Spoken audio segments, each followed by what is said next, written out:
Vous savez, l'une des choses les plus importantes que vous puissiez développer dans votre vie, c'est la capacité de discerner le caractère. Et je ne parle pas simplement de regarder quelqu'un et de décider si vous l'aimez ou non. Je parle de quelque chose de bien plus profond. Quelque chose qui s'enracine dans l'observation attentive et dans la compréhension de la nature humaine.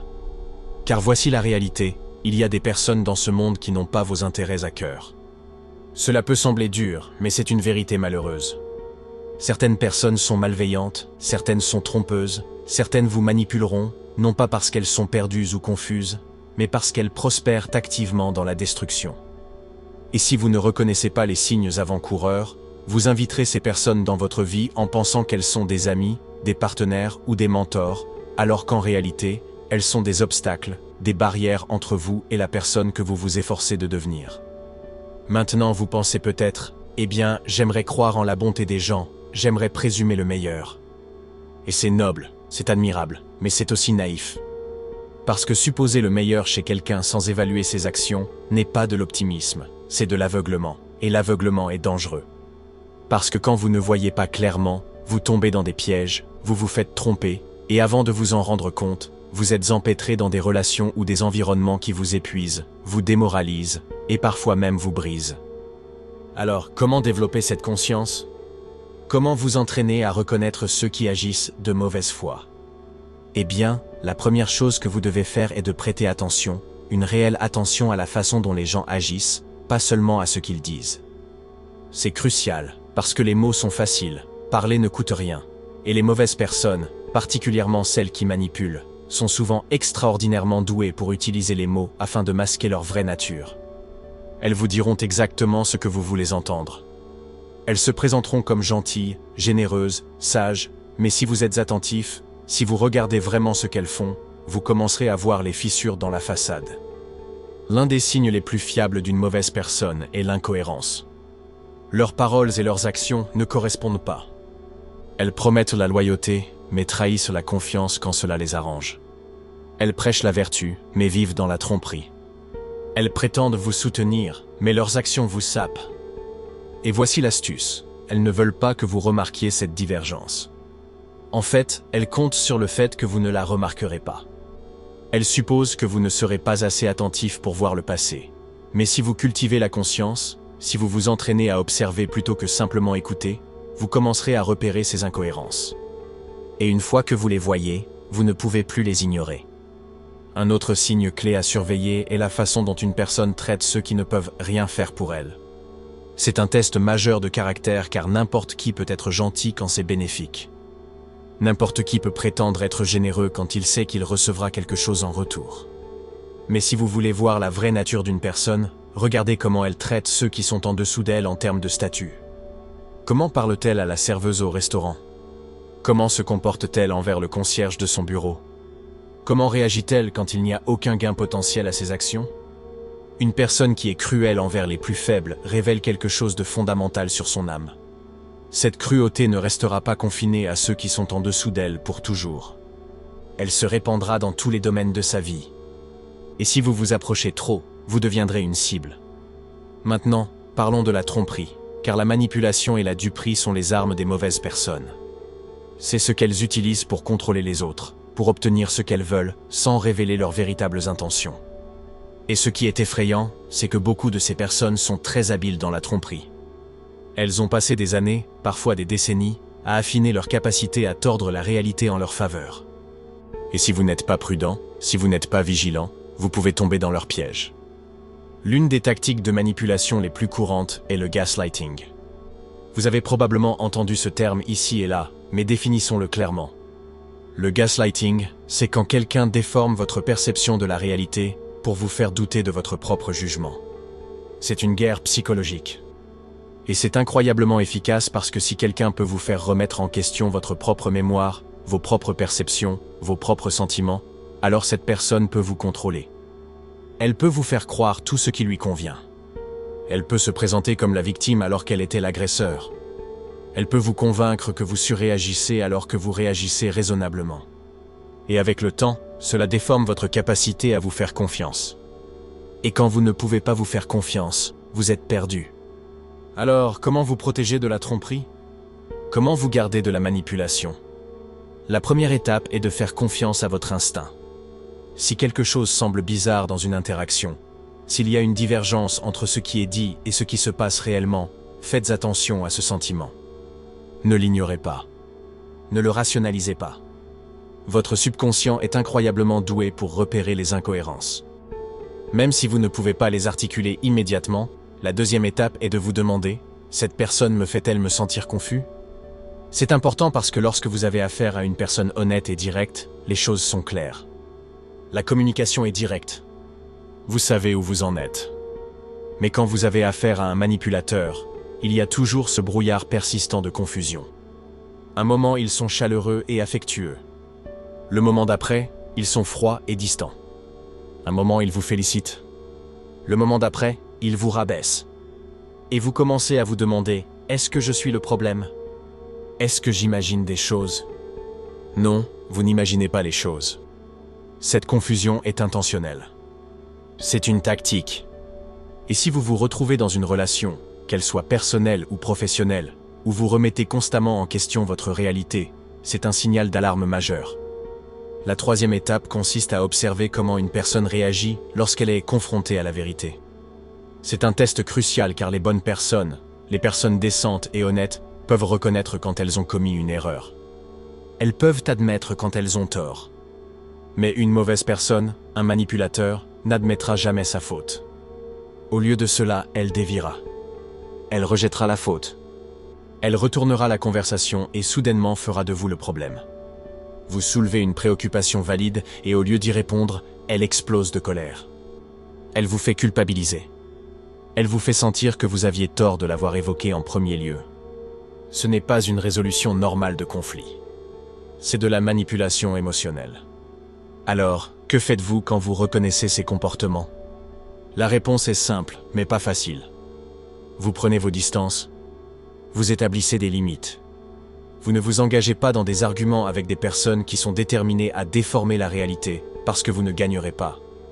Vous ne pouvez pas raisonner avec quelqu'un qui n'a aucun respect pour la vérité. Et voici la dernière chose, la plus importante. Ne pensez pas que vous pouvez changer ces personnes. C'est un piège dans lequel beaucoup tombent. Si je les aime suffisamment, si j'explique les choses clairement, si je leur donne une autre chance, peut-être qu'elles changeront. Non, les gens ne changent pas à moins qu'ils ne veuillent changer. Et les mauvaises personnes, les véritablement trompeuses, manipulatrices, toxiques, ne veulent pas changer parce que leur tactique fonctionne pour elles. Elles obtiennent ce qu'elles veulent. Elles prospèrent dans le chaos qu'elles créent. Votre travail n'est pas de les réparer. Votre travail est de vous protéger, de cultiver la conscience, de construire des relations avec des personnes qui ajoutent à votre vie, et non qui la drainent, car votre avenir, votre succès, votre bonheur, dépendent de l'entourage que vous gardez. Et si vous permettez aux mauvaises personnes d'entrer dans votre cercle intime, vous en paierez le prix. Alors soyez vigilants, soyez discernants, et surtout, n'ignorez jamais ce que votre instinct vous dit. Et l'une des caractéristiques les plus accablantes d'une mauvaise personne, l'un des signes d'avertissement les plus clairs que vous avez affaire à quelqu'un de vraiment dangereux, c'est son refus de prendre la responsabilité de quoi que ce soit. Et je ne parle pas seulement des petites choses. Je parle de leur approche entière de la vie. C'est un échec fondamental à affronter la réalité. C'est un refus de se regarder dans le miroir et de dire « peut-être que le problème c'est moi ». Et au lieu de cela, ce qu'ils font toujours, c'est pointer du doigt vers l'extérieur. Et au lieu de cela, ce qu'ils font, c'est pointer du doigt vers l'extérieur. C'est toujours la faute de quelqu'un d'autre, toujours. Maintenant, vous devez réfléchir très attentivement à cela, car si vous ne développez pas la capacité de reconnaître ce trait tôt, vous allez passer des années, peut-être même des décennies, empêtrés dans les jeux psychologiques de personnes qui n'admettront jamais qu'elles ont tort. Et laissez-moi vous dire, il n'y a rien de plus épuisant, de plus drainant pour l'âme que de traiter avec quelqu'un qui refuse de prendre la responsabilité de ses propres actions. Parce que ce qu'ils font, qu'ils s'en rendent compte ou non, c'est placer le fardeau de leurs échecs sur vous. Et c'est quelque chose dont j'ai parlé plus tôt à propos de la nature de la manipulation et de la tromperie. Car les mauvaises personnes ne mentent pas seulement avec des mots, elles mentent avec des récits. Elles créent ces histoires entières, où elles sont toujours la victime, toujours le génie incompris, toujours celle qui est injustement traitée. Et si vous n'êtes pas prudent, si vous ne développez pas la capacité de voir à travers ce genre de distorsion, vous serez entraîné dans leur version de la réalité. Et c'est dangereux. Pourquoi est-ce dangereux? Eh bien, c'est dangereux parce que la responsabilité, la prise en charge de vos actions, est le fondement de la compétence. C'est le fondement de l'amélioration. Vous ne pouvez pas réparer quelque chose si vous n'admettez pas que c'est cassé. Vous ne pouvez pas grandir si vous refusez de reconnaître vos erreurs. Et donc les personnes qui évitent la responsabilité ne mentent pas seulement aux autres, elles se mentent à elles-mêmes. Elles construisent cette illusion d'innocence et y vivent, piégées. Et je vais vous dire autre chose sur ces personnes. Elles adorent s'entourer de complices.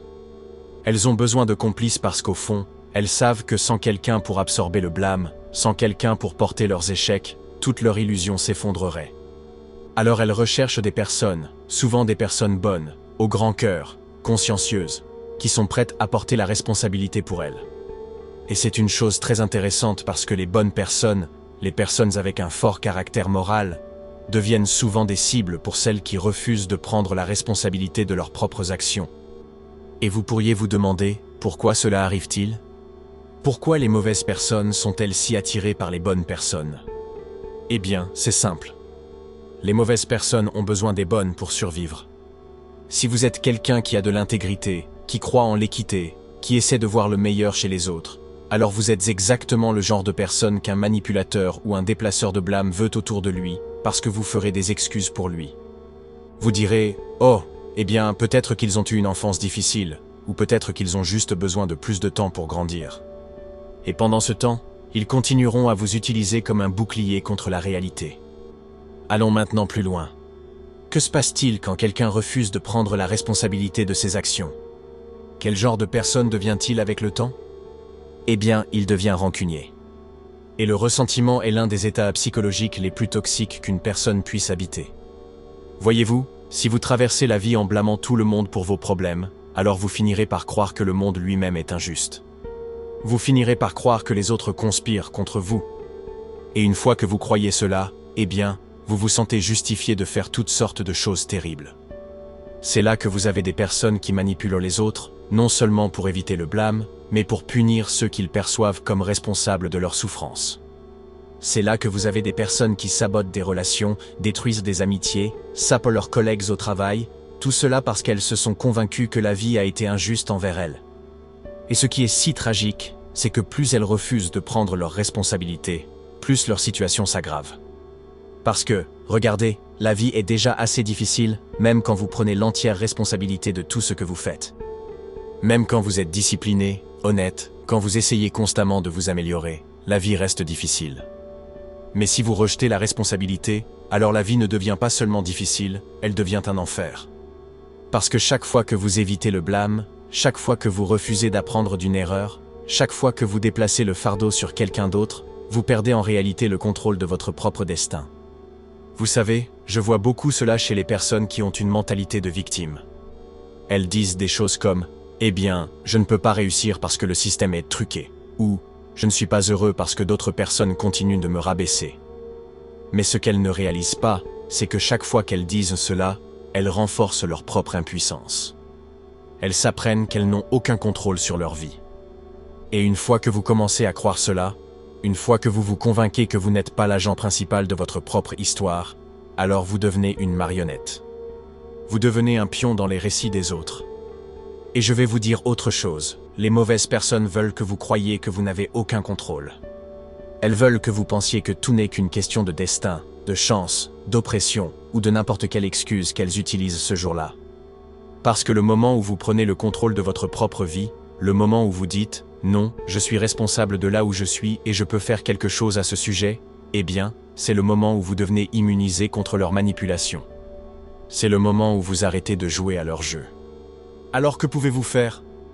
Comment vous protéger de ce genre de personnes? Eh bien, la première étape est simple, faites attention au modèle. Si quelqu'un dans votre vie semble toujours avoir une raison pour laquelle rien n'est jamais de sa faute, c'est un énorme signal d'alarme. Si chaque fois que quelque chose va mal, il cherche immédiatement quelqu'un d'autre à blâmer, alors vous devez être très, très prudent. Parce que si vous ne faites pas attention, vous deviendrez le bouc émissaire de cette personne. Et la deuxième étape, tenez les gens responsables. Ne les laissez pas s'en tirer en réécrivant l'histoire. Si vous voyez quelqu'un tordre la vérité, si vous le voyez éviter la responsabilité, signalez-le, au moins dans votre propre esprit. Parce que si vous ne le faites pas, vous commencerez à douter de vos propres perceptions. Et c'est exactement ce que ces personnes veulent. Elles vous veulent confus. Elles veulent que vous doutiez de vous-même. Parce que plus vous êtes incertain, plus vous êtes facile à contrôler. Et enfin, prenez l'entière responsabilité de votre propre vie. N'attendez pas que quelqu'un d'autre vous donne la permission de réussir. Ne laissez pas les excuses des autres devenir vos excuses. Parce qu'au bout du compte, la seule chose pire que de traiter avec quelqu'un qui refuse de prendre ses responsabilités, c'est de devenir quelqu'un qui refuse de prendre ses responsabilités. Et si vous n'êtes pas prudent, si vous laissez ce genre de personnes vous influencer trop longtemps, c'est exactement ce qui peut arriver. Alors soyez vigilants, guettez les signes, et ne laissez jamais, jamais, le manque de responsabilité de quelqu'un d'autre vous entraîner vers le bas avec lui. Le trait le plus malveillant qu'une personne puisse posséder, et celui qui se cache souvent à la vue de tous, c'est l'envie. C'est une force silencieuse et corrosive. Elle ne s'annonce pas. Elle ne vient pas avec un panneau clignotant disant « Me voici en train de ruiner tout ce qui est bon dans votre vie ». Non, elle mijote en arrière-plan, déguisée en ami concerné ou en collègue serviable, ou même en membre aimant de la famille. Mais sous la surface, elle cherche à vous rabaisser. Et voici la chose, les mauvaises personnes, les individus vraiment destructeurs, sont pleins d'envie. Ils ne supportent pas de vous voir réussir. Ils ne supportent pas de vous voir grandir parce que dans leur esprit, votre succès est une attaque directe contre leurs échecs. Et c'est là, mes amis, que le ressentiment entre en jeu, car l'envie seule pourrait n'être qu'une émotion amère et privée, mais le ressentiment, c'est une arme. C'est quand une personne commence à penser « Non seulement je souhaite avoir ce que vous avez, mais je pense aussi que vous ne le méritez pas. Et si je ne peux pas l'avoir, vous ne devriez pas l'avoir non plus. » Maintenant, relions cela à ce dont nous avons déjà discuté. Je vous ai parlé plus tôt de la conscience, de la capacité à reconnaître les traits des mauvaises personnes avant qu'elles n'infiltrent votre vie et n'y sèment le chaos. C'est l'un de ces traits. Il est insidieux, et si vous ne le repérez pas tôt, il peut empoisonner vos relations, votre confiance et votre capacité à avancer. Nous avons parlé de manipulation et de tromperie, n'est-ce pas? Eh bien, voici comment l'envie s'y connecte. Les personnes qui sont envieuses de votre succès ne l'admettront jamais directement. Non, cela nécessiterait de l'honnêteté. Au lieu de cela, elles déguiseront leur ressentiment sous prétexte de conseils ou de préoccupations. Vous avez déjà vu cela, n'est-ce pas? Vous parlez à quelqu'un d'un objectif qui vous enthousiasme, peut-être un grand projet sur lequel vous travaillez, et au lieu de vous encourager, il trouve immédiatement un moyen de planter le doute dans votre esprit. Oh, c'est un domaine vraiment compétitif. Êtes-vous sûr d'être fait pour ça? Vous savez, la plupart des gens échouent quand ils essaient quelque chose comme ça. Je ne veux pas vous voir déçu. Ils disent ces choses comme s'ils se souciaient de vous, comme s'ils essayaient de vous protéger, mais ce n'est pas ce qu'ils font. Ils essayent de vous maintenir petit. Ils vous voient grimper, et ils se sentent menacés par cela. Alors ils essaient de vous ramener à un niveau où ils sont à l'aise. Maintenant, vous pourriez penser, eh bien, peut-être qu'ils ne pensent pas à mal. Peut-être qu'ils sont juste réalistes, mais demandez-vous ceci. Diraient-ils les mêmes choses s'il s'agissait de quelqu'un d'autre? Réagiraient-ils de la même façon si c'était leur propre succès qui était en jeu? La vérité est que les personnes qui luttent contre l'envie ont souvent un modèle. Elles ne découragent que ceux qu'elles considèrent secrètement comme une compétition. Et puis nous en venons à la responsabilité. Les mauvaises personnes, comme nous l'avons discuté, ne prennent jamais la responsabilité de leurs propres lacunes. Et à quoi cela mène-t-il? À l'envie, parce que quand vous refusez de prendre possession de vos échecs, quand vous refusez de reconnaître que votre manque de succès est dû à vos propres actions ou inactions, la seule option qui reste est de blâmer les autres. Et qui blâme-t-il? Ceux qui réussissent, ceux qui avancent alors qu'ils restent bloqués. Au lieu de dire « peut-être que je dois travailler plus dur, peut-être que je dois faire de meilleurs choix, peut-être que je dois me pousser davantage », ils disent « ce n'est pas juste, ils ont eu de meilleures opportunités, ils ont eu plus de chance, ils ne le méritent pas ». Et ce ressentiment commence à se construire. Et quand le ressentiment se construit, il ne reste pas seulement à l'intérieur de la personne. Il fuit dans ses actions, dans ses mots, dans la façon dont elle interagit avec vous. Et c'est là que ça devient vraiment dangereux. L'envie se transforme en sabotage. Parfois, c'est subtil, des commentaires passifs-agressifs, des attitudes dédaigneuses, un manque de soutien quand vous en avez le plus besoin. Mais parfois, c'est direct. Ils peuvent répandre des rumeurs, essayer de vous discréditer ou travailler activement contre vous dans votre dos. Et vous pourriez ne jamais le voir venir, parce que ces personnes se font souvent passer pour vos plus grands soutiens. Avez-vous déjà eu quelqu'un dans votre vie qui semblait au début sincèrement heureux pour vous, mais dès que vous avez commencé à le dépasser d'une manière ou d'une autre, que ce soit une réussite professionnelle, une meilleure relation, une croissance personnelle, il a soudainement changé? Peut-être est-il devenu distant. Peut-être a-t-il commencé à minimiser vos réalisations. Peut-être a-t-il commencé à vous critiquer d'une façon qui n'avait pas tout à fait de sens. C'est le ressentiment à l'œuvre. Et le pire, si vous n'êtes pas prudent, si vous ne reconnaissez pas ce qui se passe, leur envie peut commencer à vous infecter. Si vous les laissez planter ces graines de doute dans votre esprit, vous pourriez commencer à vous remettre en question. Peut-être ont-ils raison. Peut-être que je ne mérite pas cela. Peut-être devrais-je me tempérer. Ne pas essayer si fort, ne pas rêver si grand. Mais c'est exactement ce qu'ils veulent. Ils veulent que vous rétrécissiez, parce que si vous rétrécissez, ils n'ont pas à faire face à leurs propres échecs. Si vous restez petit, ils peuvent rester à l'aise. Eh bien, parlons de l'autre côté car il y a une leçon là-dedans pour vous aussi. Et cette partie pourrait piquer un peu. Vous devez vous demander, entretenez-vous de l'envie envers les autres? Ressentez-vous secrètement du ressentiment face au succès de quelqu'un d'autre? Parce que voici la chose, si c'est le cas, vous devez y remédier immédiatement. L'envie est un poison, et si vous ne vous en débarrassez pas, elle vous détruira de l'intérieur. La réponse appropriée en voyant quelqu'un réussir n'est pas de lui en vouloir, c'est d'apprendre de lui. Au lieu de dire « Pourquoi eux et pas moi ?», demandez-vous « Qu'ont-ils fait que je n'ai pas fait ?» Au lieu de les rabaisser, observez leurs habitudes, leur état d'esprit, leur éthique de travail, utilisez leur succès comme inspiration, pas comme source d'amertume. Et si vous vous retrouvez entouré de personnes envieuses, de personnes qui ressentent subtilement ou ouvertement du ressentiment face à vos progrès, vous devez faire un choix. Soit vous les laissez vous entraîner vers le bas, soit vous vous élevez au-dessus et vous prenez vos distances. Il n'y a pas de terrain d'entente parce que si vous passez assez de temps avec des personnes qui ressentent du ressentiment face au succès, vous commencerez à absorber leur état d'esprit. Et c'est le moyen le plus rapide de saboter votre propre potentiel. Rappelez-vous ce que j'ai dit plus tôt, les mauvaises personnes ne sont pas toujours évidentes. Elles ne se promènent pas avec une étiquette d'avertissement. Mais si vous faites attention, si vous développez votre conscience, vous commencerez à voir les modèles. Vous commencerez à reconnaître qui vous soutient véritablement et qui veut secrètement vous voir échouer. Et une fois que vous le voyez, vous ne pouvez plus ne pas le voir. Une fois que vous reconnaissez l'envie pour ce qu'elle est, un signe de l'insécurité de quelqu'un d'autre, pas un reflet de votre valeur, vous lui enlevez son pouvoir. Vous arrêtez de chercher la validation de ceux qui ne veulent pas vous voir réussir. Vous arrêtez de vous expliquer à des personnes qui ne comprendront jamais. Et surtout, vous arrêtez de vous sentir coupable de dépasser ceux qui refusent de grandir eux-mêmes. Parce qu'au bout du compte, votre succès n'est pas à propos d'eux, il est à propos de vous. Il s'agit de ce dont vous êtes capable. Il s'agit de jusqu'où vous êtes prêt à vous pousser. Et si quelqu'un d'autre ne peut pas gérer cela, c'est son problème, pas le vôtre.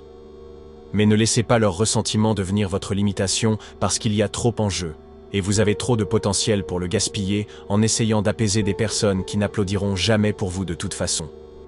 Je ne parle pas de quelqu'un qui a occasionnellement du mal à voir les choses d'une autre perspective. Nous le faisons tous. Non, je parle de quelqu'un qui fondamentalement ne se soucie pas de l'impact de ses actions sur les autres. Quelqu'un qui, quand vous souffrez, le voit comme soit sans importance, soit pire, comme une opportunité. Et c'est quelque chose que vous devez reconnaître parce que si vous ne le faites pas, vous finirez par faire des excuses pour lui, en pensant que vous pouvez le changer ou pire encore, en pensant que son traitement envers vous est en quelque sorte mérité. Maintenant, réfléchissons à comment cela se connecte à ce dont nous avons déjà discuté.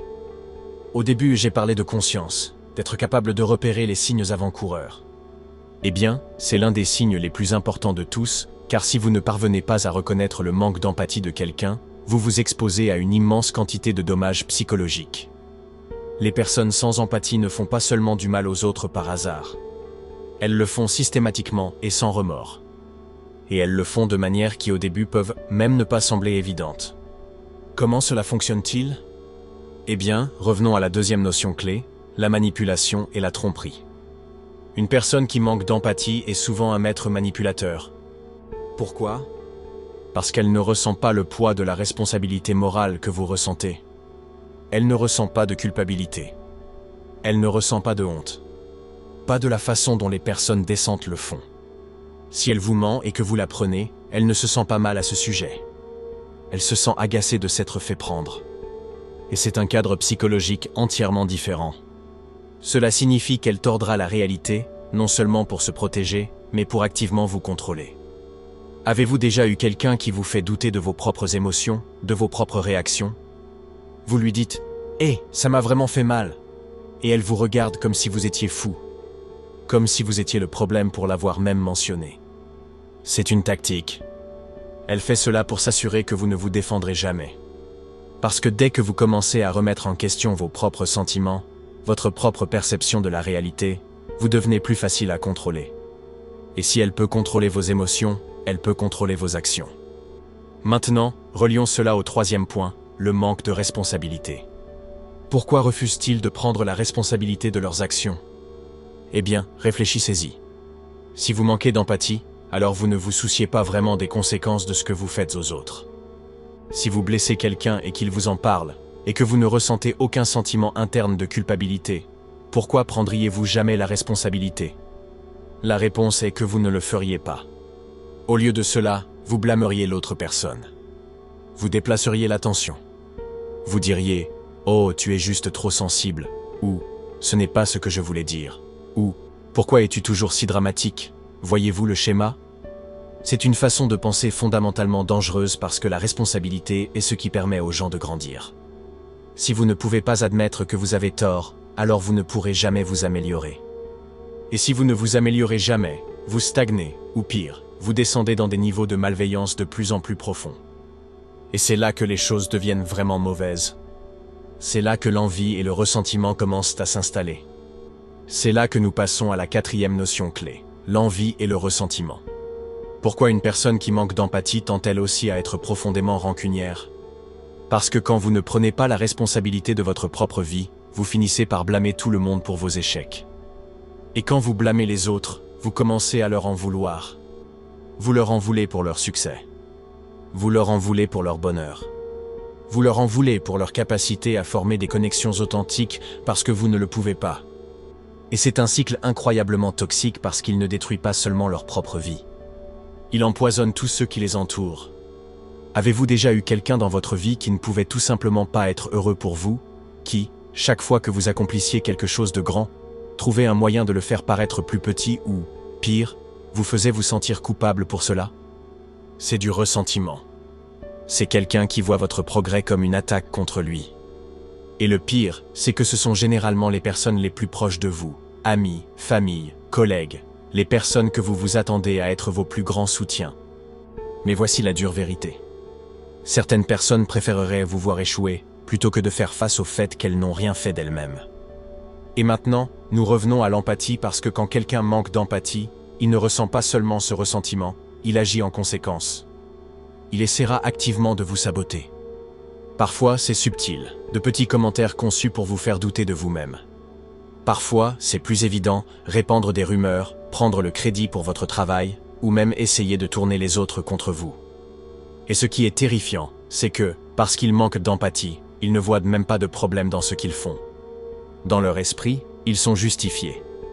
Ils se convainquent que vous méritez d'être rabaissé d'un cran, que vous leur devez quelque chose, que c'est de votre faute s'ils se sentent inadéquats. Maintenant vous pensez peut-être, d'accord, je comprends, il y a de mauvaises personnes là-bas, mais que puis-je faire à ce sujet? Et cela nous amène au point final, la chose qui compte vraiment, comment vous protéger. Parce que si vous ne le faites pas, ces personnes vous videront.